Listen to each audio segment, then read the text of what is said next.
Welcome back. Let's talk about one of the most powerful ideas in all of epidemiology, that where disease happens tells you why it happens. Picture London, 1854. Cholera is killing people street by street, and nobody knows why. Then a physician named John Snow does something radical. He grabs a map and marks every single death.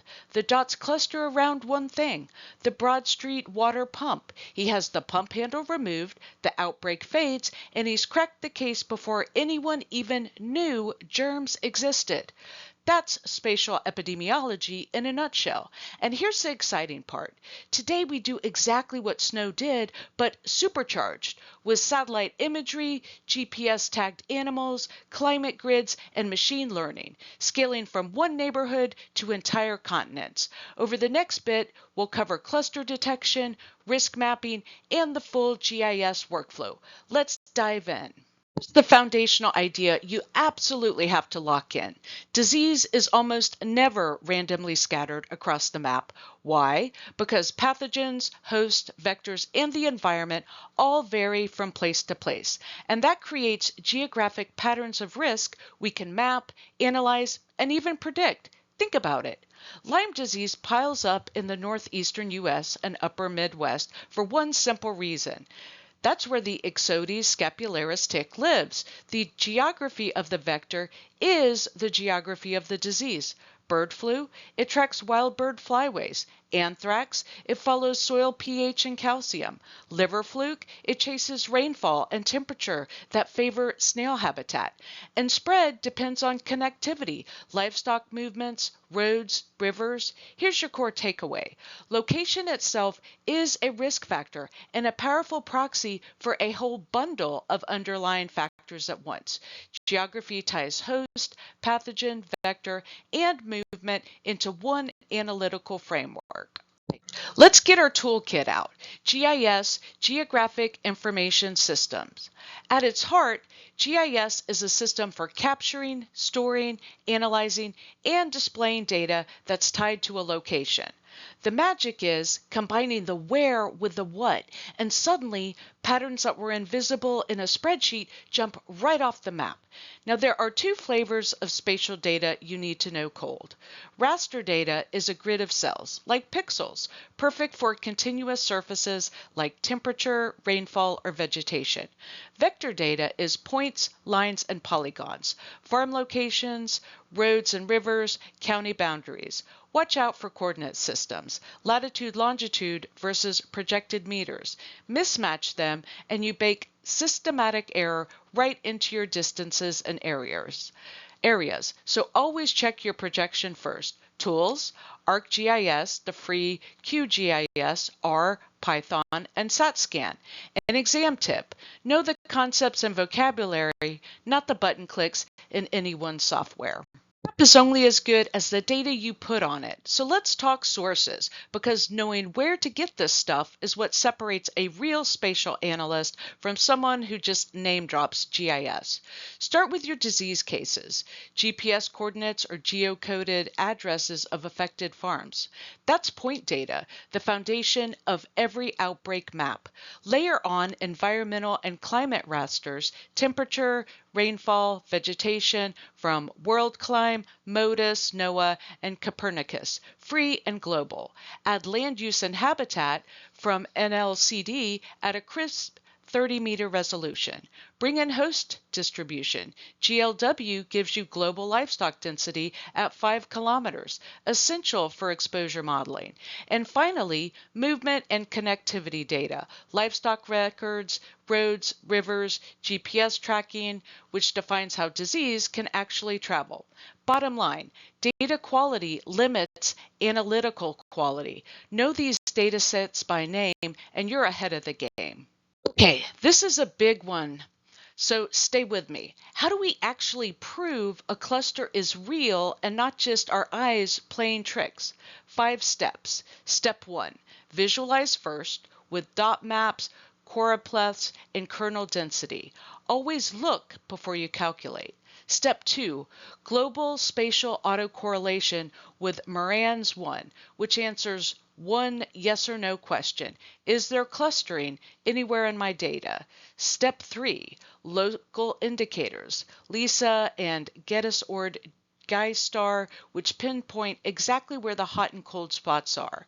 Step 4, SaTScan, the spatial scan statistic, the gold standard because it tests for clusters while correcting for all that multiple testing. And step 5, interpret and investigate.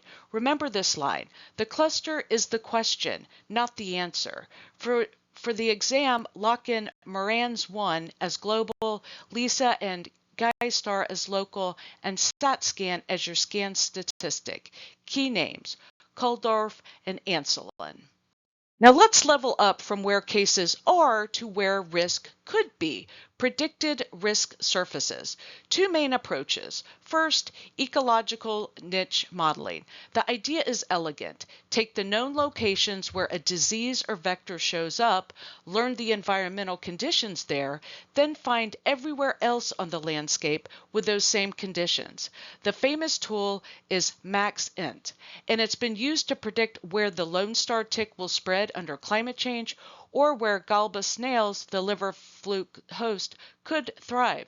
Second approach, generalized linear models. This is classic regression with spatial predictors, where you model disease presence or count against environmental rasters, livestock density, farm size, and more. Picture predicting Neospora seroprevalence from elevation, dog density, wildlife interface, and farm size. The payoff in both cases is a continuous risk map across your whole study region, directly actionable for targeted surveillance and biosecurity. That's the power of prediction. It doesn't just sit still, it moves. So how do we track it across a landscape?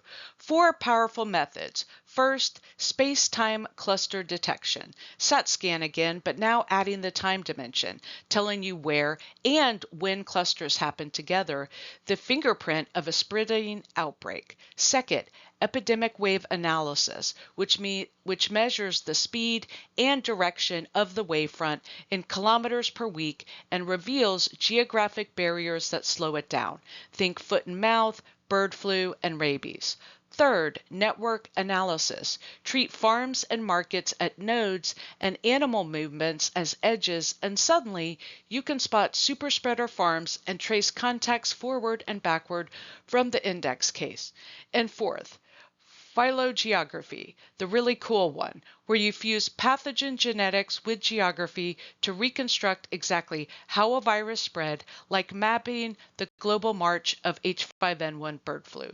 Together, these turn a scatter of cases into a story of movement. Phrase worth tattooing on your brain. A vector distribution map is a disease risk map. Where the bug lives, the disease lives. Let's run through the headliners. Ticks, the Ixotidae, give us Lyme, anaplasmosis, ehrlichiosis, and Rocky Mountain spotted fever, with range set by climate, habitat, and deer densities. Mosquitoes, the Culex, drive West Nile, and warm southern states see year-round risk, while the north only peaks in summer. Liver fluke needs wet pastures, slow water, and temperatures above 10 degrees for those snails, and we map it with satellite NDVI and rainfall, no blood test required. Blue tongue rides Culicoides midges, and climate warming literally pushed it into northern Europe in the mid-2000s. Ecology meets epidemiology every single time. Let's make this real. An outbreak just got confirmed, the clock is ticking, and GIS is your command center. Step 1. Plot the index case and instantly overlay livestock density, farm locations, roads, and watersheds for full spatial context. Step 2. Draw your control zones, a 3-kilometer protection zone and a 10-kilometer surveillance zone right around it. Step 3. Trace forward, where every farm that received animals in the last 21 days gets flagged for inspection. Step 4. Trace backward, every farm that sent animals in, your source of infection suspects. Step 5. Update in real time, watching the epidemic wavefront move and catching new clusters as they pop up. And step 6, communicate spatially, because a map tells field vets and producers what a spreadsheet never could. In the 2001 UK foot and mouth outbreak, GIS found 847 farms in a surveillance zone in minutes, work that would have taken days by hand. Something straight out of science fiction, watching disease risk from space. Satellites give us environmental data over the entire planet for free, and we turn it into risk maps. Meet NDVI, the Normalized Difference Vegetation Index, a 0 to 1 measure of how green and lush the land is, and a fantastic proxy for vector habitat. From MODIS at 250 meters. Next, land surface temperature, day and night, because heat drives vector activity and pathogen development. Add precipitation from the TRMM and GPM missions to capture rainfall and humidity. Put it together and you get the landmark example, mapping African trypanosomiasis or Nagana across sub-Saharan Africa by tracking the conditions tsetse flies love, pioneered by Hay, Pfeiffer, and colleagues. The takeaway? You can predict where disease risk is rising without ever setting foot in the field. That's the reach remote sensing gives veterinary epidemiology. Reality check, because spatial analysis can fool you if you're not careful. First, the modifiable aerial unit problem, or MAUP. Your results literally change depending on how you slice up the map. County versus state versus region. Mastitis might correlate with herd size at the county level and then vanish at the state level using the exact same data. Both are right and neither is the final word. The fix? Be explicit about your unit, test across scales, and report multiple scales. Second, the ecological fallacy, inferring individual level truth from area level data. Just because counties with high livestock density have high disease rates does not mean a crowded animal is at higher risk. Some county level confounder could explain the whole thing. So remember, ecological analyses generate hypotheses. Individual studies test them. Never make an individual causal claim from aggregate data alone. All of this headed, the future of spatial vet epi is genuinely thrilling. Machine learning, random forests, gradient boosting, and deep learning is now crushing traditional regression at messy, nonlinear risk prediction. GPS collars on cattle, wildlife, and birds stream near real-time movement data, letting us quantify that wildlife-livestock interface at fine resolution. Digital surveillance tools like HealthMap and ProMed mine social media and news to flag outbreak days before official reports. One Health integration fuses human, animal, and environmental data to spotlight shared zoonotic risk zones and map antimicrobial resistance hotspots. And climate change projections, run under IPCC scenarios, forecast how vector ranges will march northward through the 2030s and 40s. Here's the insight.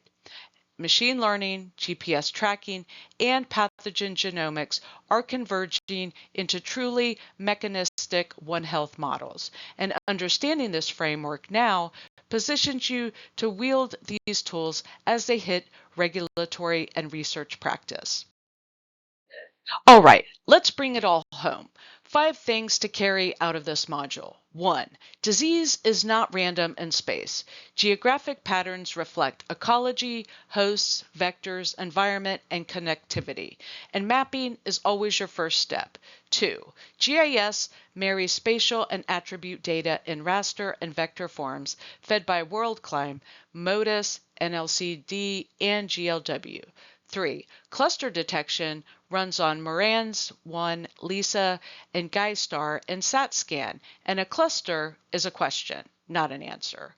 4. Dodge the 2 big pitfalls, MAUP and the ecological fallacy. And 5.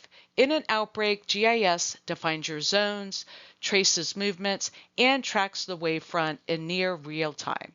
The big idea, where something is, tells you a great deal about what it is and why it's there. If you found this useful, please subscribe and like. I'll see you next time.